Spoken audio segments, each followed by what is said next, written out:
Something really interesting is happening in the world of global finance right now. It's a major shift that's kind of flying under the radar, and it involves some of the world's biggest banks making a very quiet, very strategic move to a new and pretty unexpected spot in Asia. So what gives? I mean, why would these banking giants, who've built their empires in super stable, high-tech hubs like Hong Kong and Singapore, suddenly start looking elsewhere? On the surface, it doesn't seem to make a lot of sense, or does it? Well, the answer is actually pretty wild. This isn't just about moving a few desks around. It's a full-on strategic pivot to an ambitious new challenger, a place that is quickly and very deliberately making a big name for itself. All right, let's really dig into this surprising financial shift. Because, look, this is not just a couple of small firms testing the waters.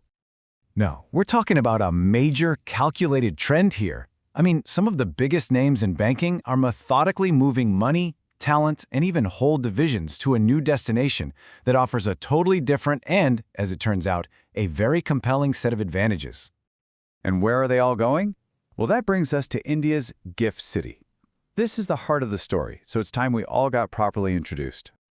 Okay, so what is this place? Officially, it's the Gujarat International Finance Tech City.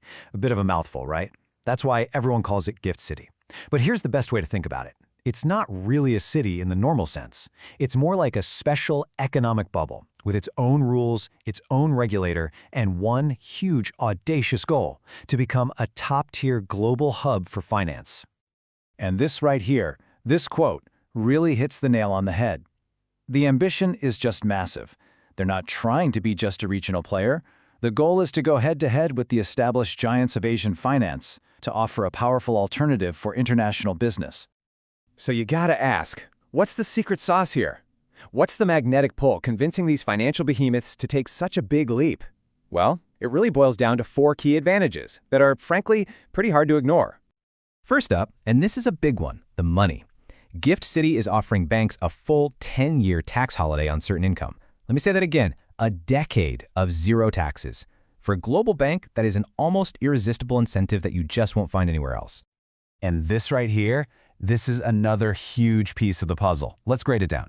Normally, if a bank lends US dollars to an Indian company, there's something called a withholding tax. Think of it like a fee that gets skimmed off the top.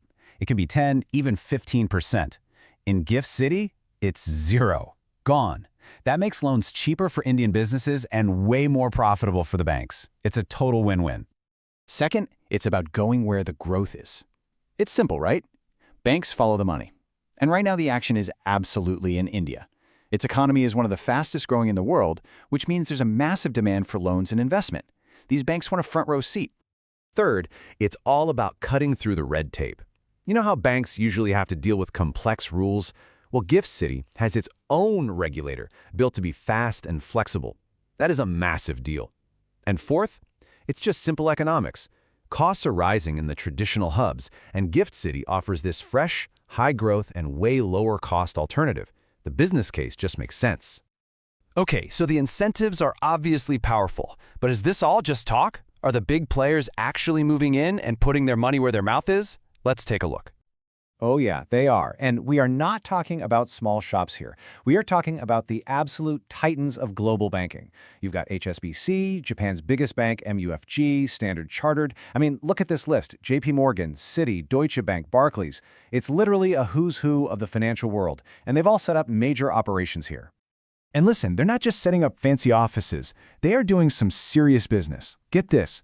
Just last year, they cranked out about $20 billion in loans to Indian corporations, directly from their new branches in GIFT City.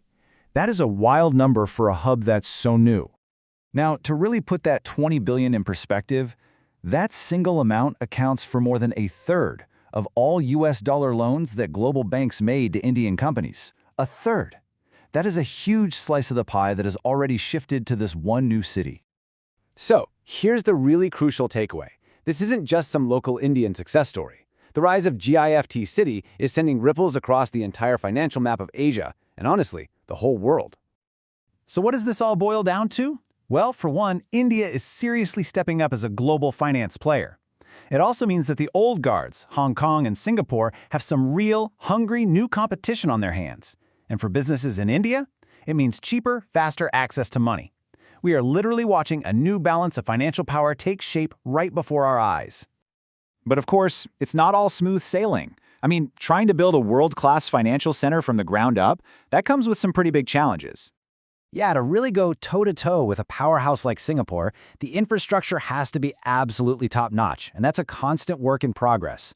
The city also needs to attract a bigger talent pool. The expert traders and analysts who make these places run.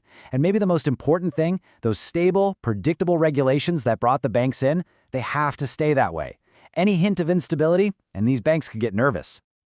But even with those hurdles, you just can't deny the momentum, the sheer amount of money flowing through, and the names of the banks setting up shop.